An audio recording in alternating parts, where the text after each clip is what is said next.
ایھا الذین آمنوا کے بعد اللہ کیا کہہ رہا ہے، اس کو تھوڑا ہم پڑھتے رہا کریں کہ ہمیں پتہ تو چلے کہ اس کائنات کا مالک کیا چاہتا ہے، کیا کہتا ہے، کس چیز سے روکتا ہے، کدھر بلاتا ہے، کسے حقیقت کہتا ہے، کسے دھوکہ کہتا ہے۔ تو میں یہ عرض کر رہا تھا کہ چونکہ اللہ کے علم سے دوری ہے، اللہ کے علم کا ذوق بھی نہیں رہا، تو اب اپنے علم کے مطابق چلنا شروع کیا۔ تو اس وقت ساری دنیا پر مغرب کا قبضہ ہے، مغربی فکر کا قبضہ ہے، اور اہل مغرب کے تصور میں نہ جنت ہے نہ جہنم ہے، صرف یہی زندگی ہے، اور انسان کے اندر خوب سے خوب کی تلاش ہے، لہذا وہ اس کو جنت بنانے کا زور لگا رہے ہیں، جنت بنانا ہے، لیکن یہ بن نہیں سکتی، ڈیزائنر نے ڈیزائن نہیں کیا، اس کے نظام سے ٹکر ہے، ہو نہیں سکتی۔ اچھا فرض کرو بن بھی جائے، موت کو کیا کرے گا؟ موت سے کہاں سے بھاگے؟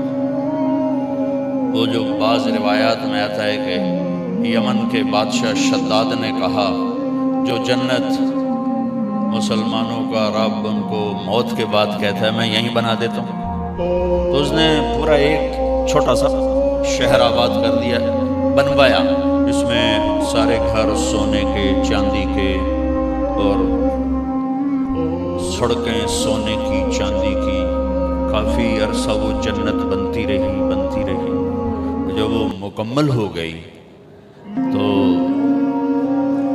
وہ اس کا افتتاح کرنے کے لیے گیا، ایک پاؤں اندر تھا ایک باہر تھا، اللہ نے جان نکالا، دروازے پر گر کے مر گیا۔ تو اس کا کیا کرے گا؟ اسے دیکھنا بھی نصیب نہ ہو۔ ایک دفعہ اللہ تعالیٰ نے اسرائیل سے پوچھا کبھی کسی کی جان لیتے ہوئے رحم بھی آئے؟ کہنے لگا دو دفعہ۔ یہ اتنی مضبوط روایات نہیں ہیں، کمزور روایات ہیں، پہلے میں بتا دیتا ہوں۔ کہ ایک دفعہ ایک کشتی ٹوٹ گئی، ایک عورت ایک تختے پہ جان بچانے کے لیے سوار ہو گئی، کچھ بہہ گئے وہ بچ گئی، اس نے وہاں بچہ جانا، تو نے مجھے کہا اس کی جان نکال دے عورت کی، تو مجھے اس بچے پہ رحم آیا کہ اس کا کیا بنے گا جو بیچ سمندر پانی میں ابھی پیدا ہوا ہے، اور اس کے بعد شداد کی جان نکالتے ہوئے رحم آیا کہ کم بخت نے اتنی جان لگا کے جنت بنائی، تو نے دیکھنے بھی نہ دیا اور دروازے بھی جان نکالے۔ تو اللہ تعالیٰ نے فرمایا تمہیں خبر ہے یہ شداد کون ہے؟ کہا نہیں، کہا یہ وہی بچہ ہے جس پر تو نے رحم کھایا تھا، میں نے اسے رزق دیا، ملک دیا، وہ میرے ہی مقابلے میں کھڑا ہو گیا۔ تو آج کا جو انسان ہے وہ اس دنیا کو جنت بنانا چاہتا ہے، نہیں بن سکتی۔ یہی ہو جائے نا اگر کہ یہ زندگی اچھی گزر جائے جو ہے، تو یہی ہماری جنت ہے۔ اچھا، زندگی کا اچھا ہونا ایک اور چیپٹر ہے، اور ضروریات زندگی کا اچھا ہونا یہ اور چیپٹر ہے۔ ہر انسان خوبصورت زندگی گزار سکتا ہے، لیکن ضروریات زندگی ہر انسان خوبصورت نہیں لے سکتا۔ نحن قسمنا بینہم معیشتہم، ہم نے تمہارے درمیان رزق کو تقسیم کیا ہے، یبسط الرزق لمن یشاء ویقدر، کسی کو زیادہ دیتے ہیں کسی کو کم دیتے ہیں۔ جنوری فروری ہمارا چلے کی جماعت تھی افریقہ کے 8 ملک، ہزاروں سال پرانی زندگی دیکھ کے آئے ہیں، وہاں ایک دن گزارنا مشکل تھا، وہ نسل در نسل آباد ہیں، وہ شاید ہم سے زیادہ خوش ہوں گے۔ تو آسائش، سہولت، ضروریات زندگی ہر ایک کے لیے برابر نہیں ہو سکتی، لیکن زندگی خوبصورت ہر انسان گزار سکتا، ڈیفینس میں رہتا ہو یا ادھر لیاری میں رہتا ہو، زندگی خوبصورت بن سکتی۔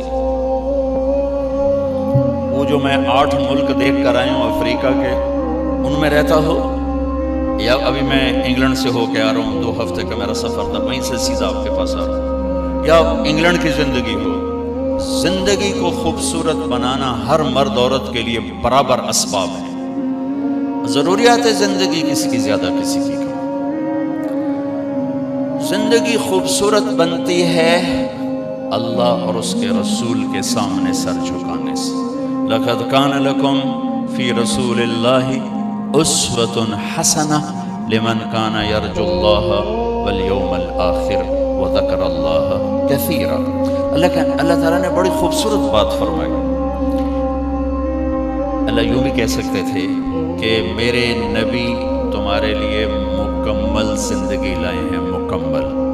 مکمل کا لفظ ہیوی بنتا ہے، مکمل پتہ نہیں کر سکی یا نہ کر سکی، پتہ نہیں ہوئے نہ ہوئے، تو میرے اللہ نے کہا میرے نبی تمہارے لیے بڑی خوبصورت زندگی لائے، اور خوبصورتی کی طرف دل کھنچتا ہے، خوبصورتی کی طرف دل کھنچتا ہے۔ یہ فانوس بڑے خوبصورت لگے ہوئے ہیں، تو ان کو دیکھ کے اپنے آپ دل خوش ہوتا ہے۔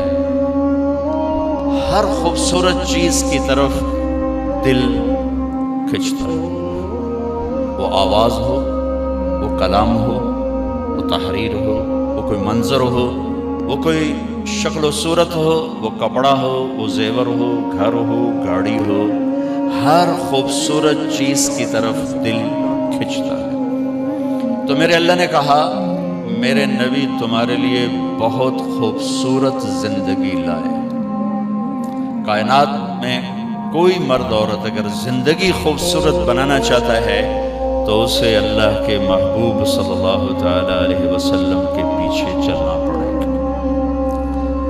اور پیسے سے آپ زندگی کی ضرورتوں کو خوبصورت بنا لیں گے، آپ اچھی گاڑی لے لیں گے، اچھا گھر بنا لیں گے، اچھے کپڑے پہن لیں گے۔